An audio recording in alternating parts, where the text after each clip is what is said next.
Tirage surprise, je vous invite à vous laisser inspirer par les images et les mots de ces cartes, tout en vous rappelant que vous pouvez interpréter ce jeu différemment, l'adapter à votre réalité.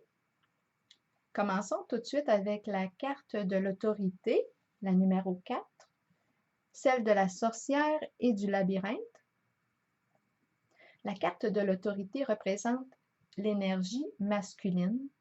Avec cette carte, on veut construire sur une fondation solide. On veut trouver une solution concrète à une problématique que l'on rencontre.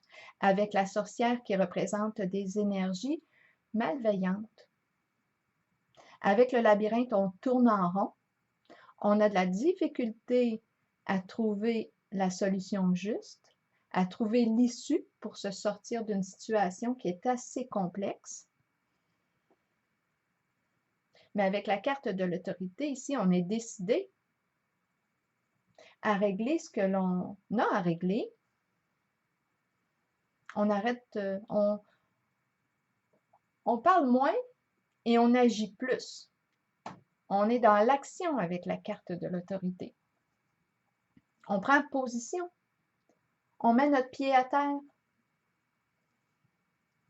On travaille à régler ce qui doit être réglé. Et en arrière-plan, lorsque je calcule les cartes du tarot psychique, on me présente la carte de l'équilibre, qui est aussi celle de la justice dans le tarot traditionnel. Donc, on est en contact avec l'énergie gouvernementale. C'est une carte qui représente la recherche de l'équilibre, de la paix, de l'harmonie, de la vérité aussi. Avec cette carte, on nous parle d'une situation à clarifier, une décision à prendre. On doit trancher pour retrouver l'équilibre. Donc oui, c'est une carte de justice, de vérité, d'honnêteté. C'est ce qu'on souhaite atteindre et on prend les mesures nécessaires pour rétablir l'ordre, pour se sortir du chaos. La carte de l'éveil maintenant, à l'envers, celle de la passion, du nid et du patrimoine,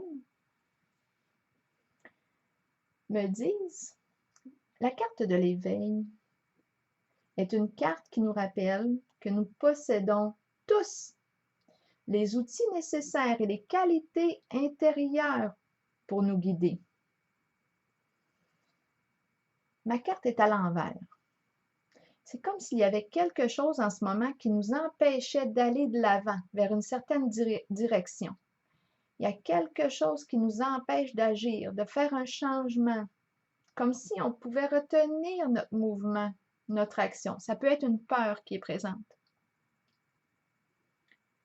On est prêt à faire un changement de direction, mais étant donné que la carte est à l'envers, je rencontre une résistance. Peut-être que le changement que l'on souhaite, que l'on désire, parce qu'ici la carte de la passion nous parle d'un désir intérieur que l'on ressent, on est attiré à agir, à prendre une certaine direction. Peut-être ici que ce que l'on désire va à l'encontre de nos croyances, parce que la carte du patrimoine nous parle des enseignements, des croyances, de tout ce qu'on a intégré, accumulé dans nos valises avec les années. On pourrait parler aussi de valeurs familiales. C'est peut-être une occasion ici de se questionner, à savoir si on est encore en accord avec ce qui nous a été transmis.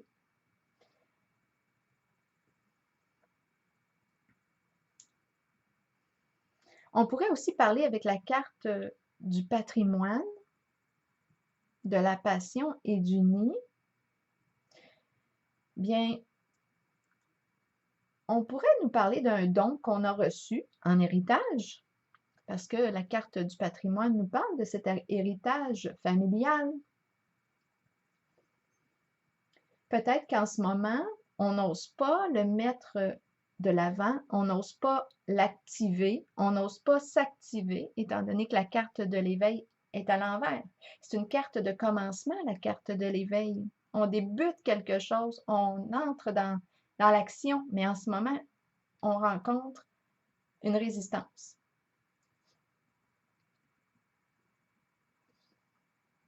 Avec la carte maintenant du bouleversement à l'envers et celle de l'enchaîné, bien, les images parlent d'elles-mêmes. La carte du bouleversement, elle est à l'envers. Donc, ici, je rencontre des énergies lourdes, sombres, en ce qui est vécu. La carte de l'enchaîné,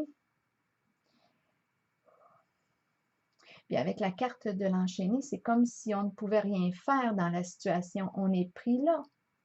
Donc oui, la carte du bouleversement exprime des énergies de destruction, d'effondrement, d'écroulement.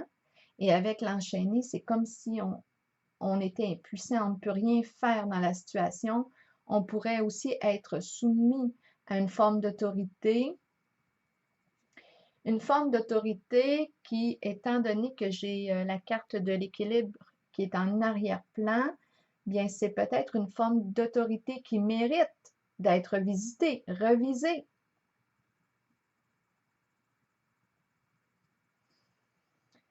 Pour terminer avec la carte du pouvoir, du caducée et de la sagesse, bien ici, vous pouvez me croire, on va écouter notre cœur.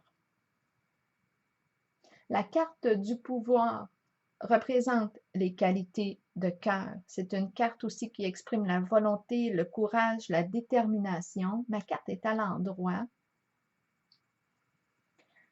On est en contact ici avec les qualités de cœur. C'est le cœur qui est en avant-scène. On parle du pouvoir de l'amour ici, c'est solide. On parle du courage, de la générosité. On reprend notre pouvoir avec cette carte, avec les qualités de l'amour. Les solutions que l'on trouve sont inspirées d'un élan du cœur. La carte du caducée maintenant représente l'énergie médicale, représente, oui, le domaine médical, pharmaceutique. Avec cette carte du caducée, on parle aussi de l'énergie de vie, l'énergie de guérison qui se remet à circuler. On parle, oui, d'un travail intense qui demande beaucoup d'énergie. On entreprend quelque chose avec la carte du pouvoir. On est dans l'action et on est orienté aussi avec la carte de la sagesse, orienté par l'élan du cœur. C'est le cœur qui nous guide. On agit avec notre cœur. La carte du pouvoir nous dit que nous pouvons tout surmonter et obtenir un résultat positif. On a peut-être fait des erreurs auparavant, mais on se reprend, on se récupère. On récupère la situation, on fait les changements nécessaires pour atteindre l'amélioration qui est souhaitée. On reprend le pouvoir sur la situation. Alors voilà, c'est ici que je prends la pause et je vous souhaite une excellente soirée.